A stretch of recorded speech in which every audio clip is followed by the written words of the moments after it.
Voter তালিকায় বিশেষ নিবিড় সংশোধন প্রক্রিয়ায় শুনানি পর্ব শুরু হয়েছে শনিবার থেকে। রবিবার দলের 1 লক্ষ নেতাকর্মীর সঙ্গে ভার্চুয়াল বৈঠক করে এসআইআর-এর দ্বিতীয় পর্বে করণীয় কী সেই বিষয়ে জোড়া নির্দেশ দিয়েছেন অভিষেক বন্দ্যোপাধ্যায়। 1.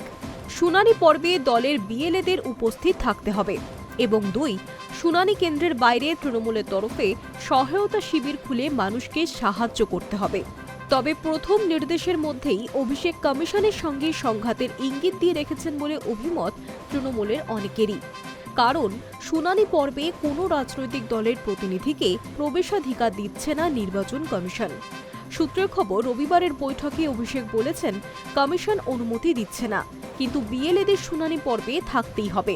প্রয়োজনে আইনি লড়াই হবে বলেও বৈঠকে উল্লেখ করেছেন অভিষেক। বৈঠকে দলের সর্বোচ্চ নেত্রী মমতা বন্দ্যোপাধ্যায়ের নাম উল্লেখ করে অভিষেক বলেন, বিএলএরা যাতে শুনানি কেন্দ্রে হাজির থাকেন এটা দিদির নির্দেশ।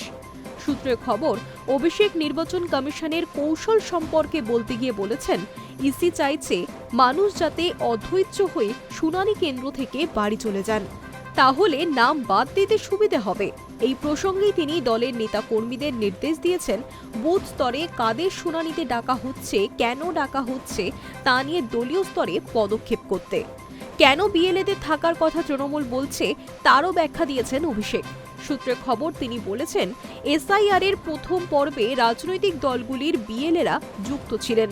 ভোটের সময় প্রতি বুথে রাজনৈতিক দলের এজেন্ট থাকে, গণনা কেন্দ্রেও এজেন্ট রাখা হয়।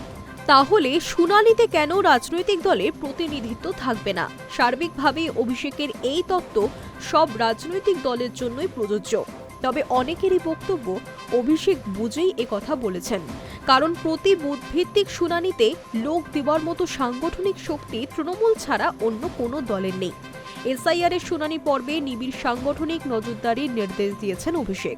রবিবারের বৈঠকেও আবারও একবার আসন্ন বিধানসভা ভোট এবং তার প্রাক্কালে এই এসআইআর প্রক্রিয়াকে যুদ্ধ বলে অভিহিত করেছেন তিনি। সূত্রে খবর, অভিষেক বৈঠকে বলেছেন, বিজেপির লোকজন বলেছিল রাজ্যে 1 কোটি রোহিঙ্গা আছে, কিন্তু মৃত ও স্থানান্তরিত মিলিয়ে নাম বাদ পড়েছে 58 লক্ষের।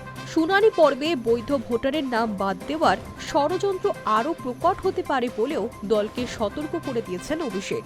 রবিবারের বৈঠকে অভিষেক প্রশ্ন তুলেছেন, কেন পরিযায়ী শ্রমিকদের জন্য ভার্চুয়াল শুনানি হবে না? সুপ্রিম কোর্টে ভার্চুয়াল শুনানি হয়, প্রধানমন্ত্রী নরেন্দ্র মোদী রাজ্যে এসে ভার্চুয়াল বক্তৃতা দেন, তাহলে নির্বাচন কমিশন কেন সেই পরিকাঠামো তৈরি করতে পারবে না? আগামী 31শে ডিসেম্বর দিল্লিতে জাতীয় নির্বাচন কমিশনের দফতরে গিয়ে এই প্রশ্নও তোলা হবে বলে বৈঠকে জানিয়ে দিয়েছেন Abhishek Bandyopadhyay. Hi news network.